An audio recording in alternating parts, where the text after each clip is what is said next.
प्रधानमंत्री मोदी का विशेष हिंदू प्रेम ही उनकी लुटिया डुबोने वाला है। ये सवाल इसलिए क्योंकि देश में इस वक्त मोदी 3.0 जिन बैसाखियों के सहारे चल रहा है, उन बैसाखियों की हालत ही बद से बदतर होती नजर आ रही है।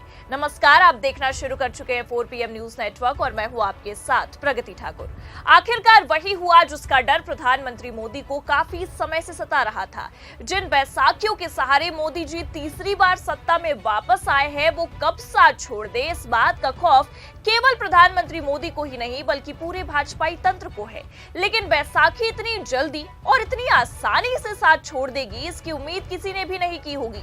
लेकिन आपको बता दें कि हैरानी की बात तो ये है कि ये बैसाखियां प्रधानमंत्री मोदी की एक गलती की वजह से ही साथ छोड़ने और समर्थन वापस लेने के लिए मजबूर हुई है।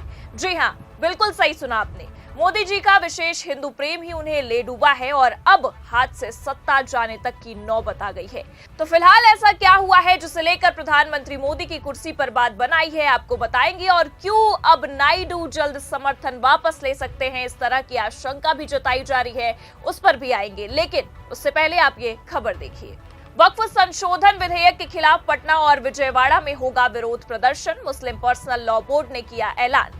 तो जिस मुस्लिम समुदाय की वजह से बैसाखियां सत्ता में बरकरार है, उन्हीं मुस्लिम समुदाय ने अब खुद बैसाखियों को आड़े हाथों लेने का मन बना लिया है और कहीं न कहीं अब कुर्सी पर भी खतरा मंडराने लगा है। जी हाँ, जहां एक तरफ प्रधानमंत्री मोदी के लाडले सीएम नीतीश कुमार की हालत वैसे ही आगामी चुनाव से पहले खराब है, तो वहीं दूसरी ओर दूसरी बैसाखी और सबसे ज्यादा सांसदों का सहारा दिए हुए चंद्रबाबू नायडू भी अब मोदी 3.0 से समर्थन वापस लेने का मन बनाते नजर आ रहे हैं।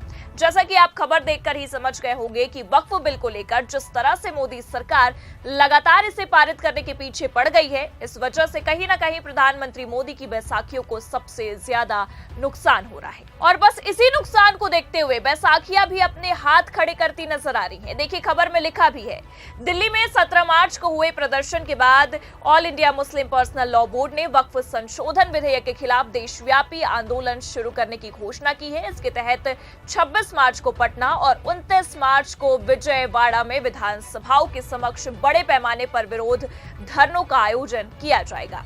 तो देखा आपने कैसे एक ही झटके में प्रधानमंत्री मोदी के विशेष हिंदू प्रेम ने प्रधानमंत्री मोदी जी की ही लुटिया डुबोने का मन बना लिया है। खबर में भी आपने देखा कि लिखा हुआ है कि वक्फ संशोधन विधेयक के खिलाफ 26 मार्च को पटना और 29 मार्च को विजयवाड़ा में विधानसभाओं के समक्ष बड़े पैमाने पर विरोध धरनों का आयोजन किया जाएगा। तो आपकी जानकारी के लिए बता दें कि मुस्लिम पर्सनल लॉ बोर्ड ने 26 मार्च को पटना में धरना प्रदर्शन किया भी है, जिस दौरान जमकर सियासत भी देखने को मिली है। जी हां, ये खबर देखिए आप। पटना में वक्फ बिल के खिलाफ प्रदर्शन में पहुंचे लालू और तेजस्वी यादव। तो जब सियासत में मुद्दा गरमाया हो, उसे हल्के में कैसे लिया जा सकता है, वही हाल पटना में देखने को मिला है। नीतीश कुमार के खिलाफ जहां एक तरफ मुस्लिम समुदाय ने जमकर विरोध जताते हुए धरना प्रदर्शन किया, तो वहीं दूसरी ओर विपक्ष ने भी इस बहती गंगा में हाथ धो लिया है। जी हां, 26 मार्च को जहां मुस्लिम संगठन धरना देने पहुंचे हुए थे, तो वहीं दूसरी ओर लालू तेजस्वी भी उनके समर्थन में उतर आए और इस बिल के खिलाफ अपनी आवाज को भी बुलंद किया। देखिए, जागरण की खबर में आगे लिखा भी है, बिहार में वक्फ संशोधन बिल के खिलाफ मुस्लिम संगठनों ने राजधानी पटना के गर्दनीबाग में धरना दिया है। धरने में all India Muslim personal law board सहित 8 से अधिक संगठनों ने हिस्सा लिया। प्रदर्शन में शामिल होने के लिए विभिन्न राज्यों से मुस्लिम नेता भी पटना पहुंचे। इमारते शरिया जैसे संगठनों के साथ साथ राष्ट्रीय जनता दल के नेता भी इस विरोध प्रदर्शन में शामिल हुए।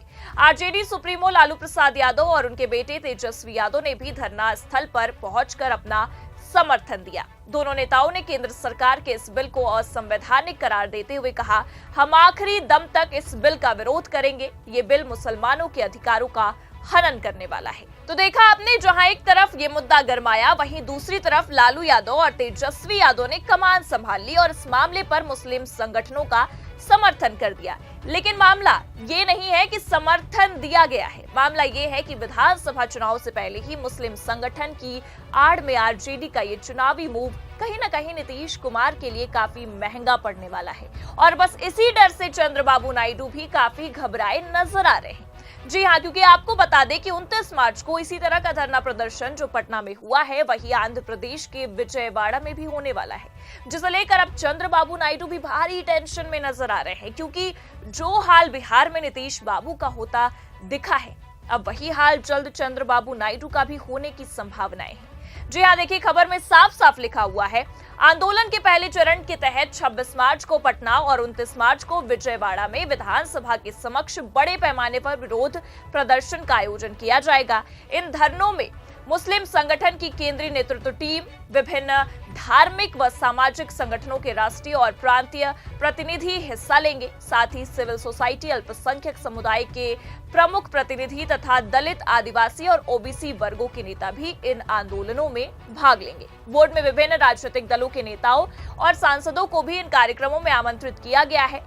संसद सत्र के चलते अधिकतर दलों ने अपने सांसदों को व्हिप जारी किया है। फिर भी बोर्ड का यह प्रयास है कि कम से कम संयुक्त संसदीय समिति जेपीसी के विपक्षी सदस्य इन धरनों में शामिल हों। मतलब साफ है कि मुस्लिम संगठन ने यह साफ इशारा कर दिया है कि वक्फ बिल का समर्थन करना, मोदी सरकार का समर्थन करना अब बैसाखियों के लिए भारी पड़ने वाला है। और ये कोई हम हवाई बातें नहीं कह रहे हैं।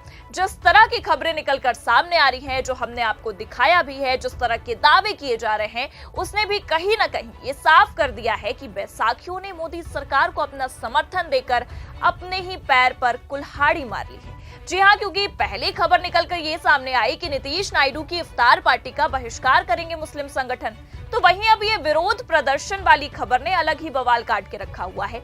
और इस बवाल की वजह से इतना तो साफ है कि अब बैसाखियां भी बैक फुट पर आती नजर आ रही हैं। और ये आप और हम बखूबी जानते हैं कि जहां एक तरफ बैसाखियां बैक फुट पर आई, तो वहीं दूसरी तरफ मोदी जी का ये तीसरा कार्यकाल एक ही झटके में खत्म हो जाएगा, क्योंकि दो सबसे महत्वपूर्ण जैसे ही साथ छोड़ेंगे वैसे ही कुर्सी गिरना लाजमी है, क्योंकि केंद्र सरकार में चंद्रबाबू नायडू और नीतीश कुमार ही हैं जो सबसे ज्यादा सांसदों को देकर मोदी जी को प्रधानमंत्री बनाए बैठे हैं। खास करके चंद्रबाबू नायडू जो 16 सांसदों का सहारा बीजेपी को दिए हुए हैं, अगर वो एक ही झटके में अपना समर्थन वापस लेते हैं तो जाहिर सी बात है कि कुर्सी जाने और सत्ता जाने में पल भर का भी समय नहीं लगेगा। क्योंकि आपको बता दें कि जिन मुस्लिम समुदाय की वजह से चंद्रबाबू नायडू सत्ता में आए हैं, बीजेपी की इस एक जिद की वजह से उन्हीं मुस्लिम समुदाय के साथ धोखा होने की संभावनाएं नजर आ रही हैं। और बस इसका यही कारण है कि जल्द ही बैसाखियां बीजेपी को एक बड़ा झटका दे सकती हैं, और ये बड़ा झटका बीजेपी आलाकमान के लिए हाई टेंशन बढ़ा सकता है। लेकिन फिलहाल आपको बता दें कि 26 मार्च के बाद 29 मार्च को अब विजयवाड़ा में मुस्लिम समुदाय ने मोर्चा संभालने का ऐलान कर दिया है। देखना यह होगा कि इसका असर सत्ता पर कैसे पड़ता है। फिलहाल आपको क्या लगता है, क्या मुस्लिम संगठन के इस विरोध से चंद्रबाबू नायडू बैकफुट पर आएंगे और समर्थन वापस लेंगे? अपनी राय कमेंट करके जरूर बताएं। ये खबर कैसी लगी, लाइक और शेयर जरूर करें। अगर चैनल पर नए हैं तो सब्सक्राइब और ज्वाइन करना भी ना भूलें। देखते रहिए 4PM न्यूज नेटवर्क। नमस्कार।